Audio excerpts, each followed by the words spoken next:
안녕하세요. 비레베 수다쟁이 연구실입니다. 오늘은 과슈 그림 영상을 준비했는데요. 수채 물감의 불투명도를 비교해 보려고 장만했던 까렌다슈 과슈 물감의 일종의 리뷰 영상이기도 합니다. 그런데 과슈 물감을 제대로 써본 적이 이번이 처음이라 리뷰를 하기에는 제 경험이 너무 부족해서 리뷰라고 쓰고 첫인상이라고 읽는 것이 왠지 더 맞을 것 같은데요. 정말 생초보 과슈 사용자로서 느낀 점을 말씀드릴 테니까요. 그 정도로만 참고해 주시기 바랍니다. 수채 물감은 흰 종이 위에 얇고 투명한 말린 꽃잎을 겹겹이 쌓는 느낌이라면 과슈 물감은 투명하고 두꺼운 셀로판지를 색으로 꼭꼭 덮어버리는 느낌이었는데요. 수채 물감이 좀 더 회화적이라면 과슈 물감은 일러스트의 느낌이 더 컸습니다. 그래서 이렇게 만화, 영화의 장면을 그려보았는데요.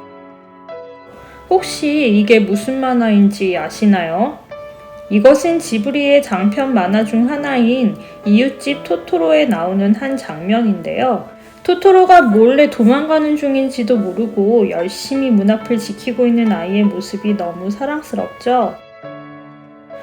저는 이 만화를 대학교 1학년 때 처음 보았는데 물론 그때도 굉장히 재미있게 보았지만 오히려 제 아이들이 생기고 그 아이들과 함께 이 만화를 여러 번 시청하면서 그 매력에 푹 빠지게 된 것 같습니다.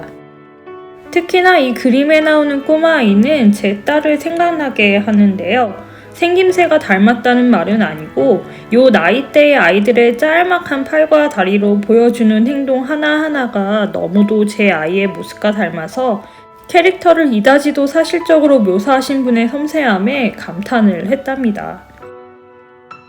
제가 아는 일본 친구의 아버지도 이 만화를 너무 좋아하셔서 토토로와 관련된 굿즈를 사모으시는 것이 취미가 되었다고 하시는데요. 그분에게도 자녀는 딸 둘뿐이라 이 만화를 보면 딸 아이들의 어린 시절이 생각이 나서 토토로를 좋아하시게 되었다고 합니다. 이쯤 되면 이웃집 토토로는 아이보다는 부모를 위한 만화일까요? 저는 과슈 물감을 자주 그리고 많이 쓰지는 않을 것 같아서 고체 케이크 형태로 구입을 했는데요. 사용하기 전 물감 위에 물방울을 톡톡 떨어뜨려 두면 발색이 아주 잘 되는 편이고요. 오히려 아주 소량으로도 넓은 면적에 발색이 잘 돼서 사실 팔레트가 조색해둔 물감으로 포화 상태가 되었답니다. 양 조절에 신경을 써야 할 것 같습니다. 고체 과슈 물감이라 발색이 약할 줄 알았는데 그렇지는 않았어요. 건조 후 색이 진해지는 경향이 뚜렷한 편이라 처음에는 색감 조절에 애를 먹었는데 다행히 과슈의 특성상 커버력이 좋아서 색을 다시 덮어버리는 것으로 수정하는 것이 굉장히 쉬웠습니다. 조색을 하는 이유 중에 하나는 다만 몇 개의 색을 가지고 최대한 많은 종류의 색을 만들어내고자 하는 것도 있지만 그림을 그리는 사람의 입장에서의 조색은 오히려 색과 색 사이의 단계를 최대한으로 쪼개서 보다 더 자연스러운 색조의 변화를 표현하는 데 있지 않나 하는 생각을 하는데요. 과슈 물감의 색상은 그 자체로도 굉장히 인공적이고 발색도 똑 떨어지는 명쾌함을 주기 때문에 제가 만약 과슈를 그림 재료로 사용하는 작가라면 조색을 해서 사용하기보다는 30색 이상의 다양한 색을 구매해서 최대한 조색을 하지 않고 만들어진 색 자체를 이용할 것 같습니다. 물론 그림의 종류에 따라 그런 선택은 달라질 테고 조색을 한 번도 하지 않고 그림을 그리는 것은 거의 불가능한 일이겠지만 그만큼 과슈 물감이 보여주는 인공적인 색감이 시각적으로 존재감이 커서 이런 생각을 하게 되었습니다. 그래서 예전에 포스터 같은 것을 그릴 때 이 재료를 사용했나 봐요. 흰색이란 굉장히 인공적인 색이잖아요.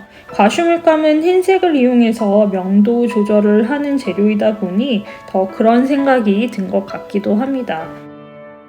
저는 아직도 수채 물감을 더 선호하는 편이긴 하지만 이번 그림을 그리면서 과슈의 새로운 매력을 발견한 것 같은데요.